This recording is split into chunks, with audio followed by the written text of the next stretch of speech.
Maspalomas da Vicenteren historioa. Vicente da gizon homosexual bat 76 urtekoa, ez? Maspalomasen bizi dana, bera euskalduna da, baina Maspalomasen bizi da. Bikotearekin 25 urteko erlazioa utzi berria du, eta momentu batean zerbait pasatzen da eta bera amaitzen du zaharretxe batean.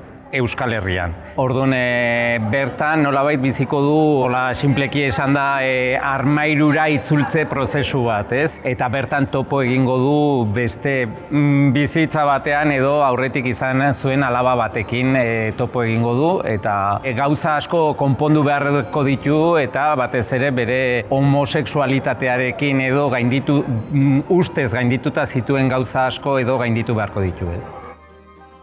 Inspirazioa nik uste bi iturri edo izan zitula, ez? Alde batetik ni 2016an lehen aldiz junitzen Maspalomasera oporretan eta bertako errealitatea asko gustatu zitzaidan eta esan hau filme batean isladatzea gustatuko litzaidake, ez? Eta pentsatzet igual garai berean edo gutxi gora bera horri inguruan nire eskuetan edo jaso nuen berri bat, ez? Egunkari batean non hitz egiten zen nola zegoen LGTBIQ+ kolektiboko edo jende heldu asko edo batzuk behintzat zaharretxe batean edo sartzen zianean nolabaiteko armairura itzultze prozesu bat bizi zuten, ez? Eta ezian hau sartzen bere kondizioari buruz hitz egitea, eta orduan bi iturri horiek edo nolabait lotuta hortikan sortu zen Maspalomas, ez?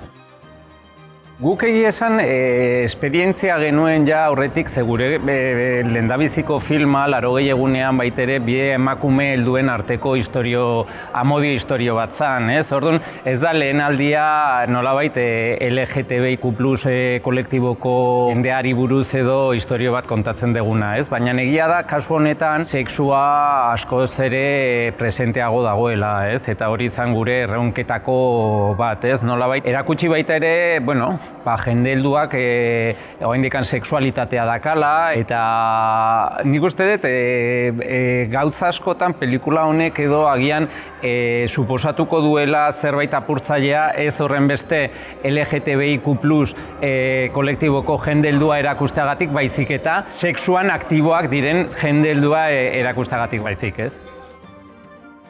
Zinemaldian pelikulak ze harrera izango duen zaila da esatea, ez? Guk espero dugu harrera ona izatea eta batez ere nik uste dut euskal publikoarentzako harrigarria izango dela Jose Ramon Soroiz horrelako pertsonaia batean ikustea, ez? Hori alde batetik. Eta bestetik, zinemaldian parte hartzea guretzako beti pozgarria da, ez?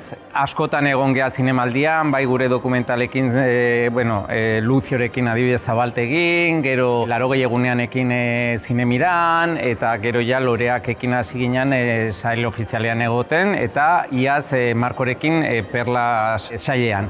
Orduan guretzako etxea bezala da, baina egia da baita ere jendeak pentsatzen dula, gu errez dakagula, zinemaldian segituan hartuko gaituztela, eta ez da erreza. Bertan egoteaz, kompetentzia asko dago, filme asko daude, eta guretzako bertan egotea beti da pozgarria, ez? Ikusiko dugu orain ea publikoak erantzuten duen, ez? Baina behintzat zinemaldiak nolabait esatea gustatu zaigu eta nahi dugu pelikula sail ofizialean lehian egotea, guretzako ja lasaitasuna ematen digu, ez? Estreinuari begira.